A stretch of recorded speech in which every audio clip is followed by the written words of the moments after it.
Imagine walking down a quiet street at night and seeing a young girl, barely 16, collecting trash with a baby strapped to her chest. That's exactly what a police officer saw one cold evening.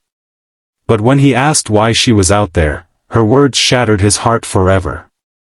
Stick with me until the end, because this story will move you deeply, and don't forget to hit that like button and subscribe to our channel for more heart-touching stories like this one. Officer Daniel Hayes had seen many things in his 12 years on the force. He had dealt with crime, poverty, and desperation on the streets of his city. But nothing prepared him for what he stumbled upon one frosty evening in late November. His shift was almost over, and he was patrolling near the industrial side of town, a place where shadows lingered and very few ever ventured. That's when his headlights caught something unusual, a small figure bent over a trash bin, rummaging through black bags under the dim glow of a flickering street lamp. At first, Daniel thought it was just another homeless person trying to survive the night. But then he noticed something that made his stomach tighten. The figure wasn't an adult. It was a girl. A child herself. She couldn't have been more than 15 or 16. Her thin frame shook under an oversized hoodie, and her jeans were torn at the knees. But the detail that pierced Daniel's heart was what she carried, a small baby wrapped in a dirty blanket, strapped to her chest with nothing but a scarf. Daniel pulled over, turned off the engine, and stepped out slowly, not wanting to frighten her. "Hey, are you okay?" he asked gently, his voice carrying a mix of concern and disbelief. The girl froze, clutching the baby tightly. Her eyes, wide and fearful, darted toward him like a cornered animal. "Please," she whispered, her voice trembling. "Don't take him away. He's all I have." Daniel felt a lump form in his throat. He crouched slightly to seem less intimidating. "I'm not here to hurt you or take your baby. I just want to know if you're safe." The baby whimpered softly, a weak sound that barely carried in the cold air. Daniel noticed the child's cheeks were sunken, and the blanket looked like it hadn't been washed in weeks. He fought back the urge to rush forward. He needed her trust first. "What's your name?" he asked. The girl hesitated, then murmured, "Lily." "And his?" Daniel nodded toward the baby. "Matthew," she said softly, her eyes falling on the little boy as if the mere mention of his name gave her strength. Daniel's heart twisted. "Lily, why are you out here in the cold? Collecting trash in the middle of the night?" Her lips quivered. She looked away, her voice breaking. "Because no one else will feed him. I don't care if I go hungry, but he can't. I pick cans and bottles and sell them in the morning. Sometimes people throw out food that isn't too bad. That's how I keep him alive." Those words hit Daniel like a punch. He had faced criminals who lied without flinching, but this girl's pain was raw, undeniable. Her eyes carried the weight of 1,000 sleepless nights, and her hands trembled not just from the cold, but from the crushing responsibility of motherhood she should have never been forced into so young. "Where are your parents?" he asked softly. Lily shook her head, tears pooling in her eyes. "My mom overdosed last year. My dad, he left when I was little. I had nowhere to go. When I found out I was pregnant, I hid it. I didn't want anyone to know. I thought I could manage. But when Matthew was born, I realized I wasn't strong enough. Still, he's mine. And I'll do anything for him. Even if it means digging through trash." Daniel swallowed hard, blinking back the sting in his own eyes. He had a daughter almost the same age as Lily, safe at home right now, warm and cared for. The thought of her out here in the dark, clutching a baby while scrounging through garbage, was unbearable. "Lily," he said, his voice cracking despite himself. "You don't have to do this alone.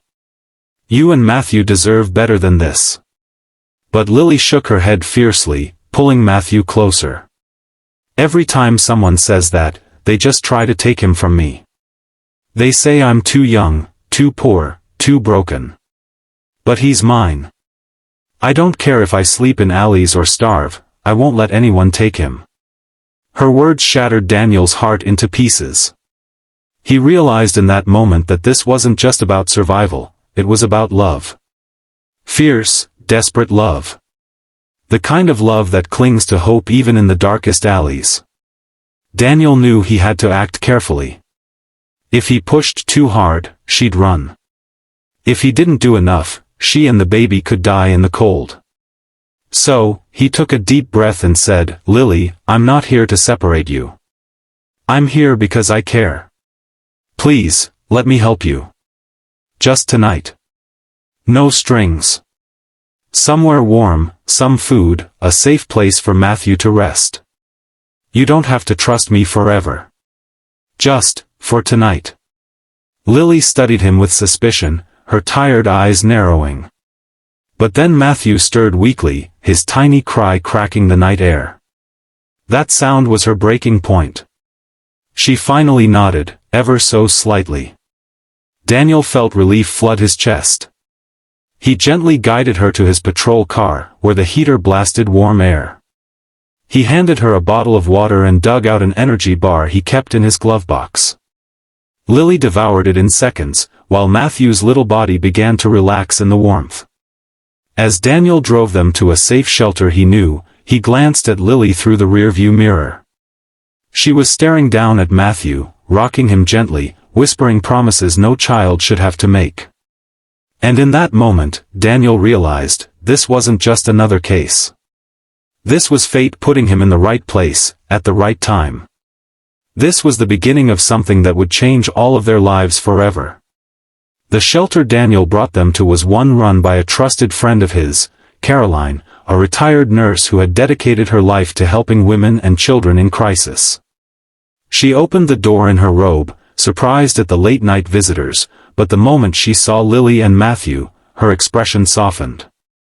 "Oh, honey," Caroline whispered, ushering them inside. "Come on, let's get you warm." Lily's body sagged with exhaustion as Caroline handed her a blanket and placed a bottle of warm formula in her trembling hands. Matthew latched on hungrily, and Daniel saw Lily's shoulders relax just slightly for the first time. Over the next few hours, Caroline tended to them with gentle care. She helped Lily bathe, washed her clothes, and gave her a warm meal. Daniel stayed nearby, watching quietly, his heart heavy with emotions he couldn't fully name. As dawn broke, Daniel sat with Caroline in the kitchen while Lily and Matthew finally slept. "She's just a kid," Daniel said softly. But the way she held that baby, the things she said.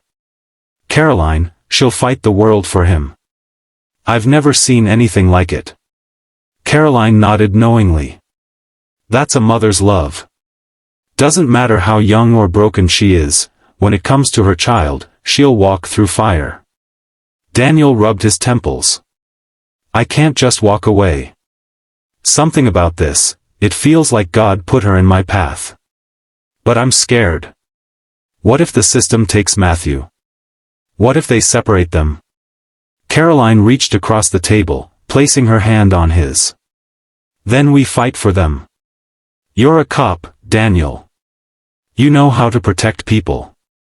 Maybe this time, it's not about arrests or reports.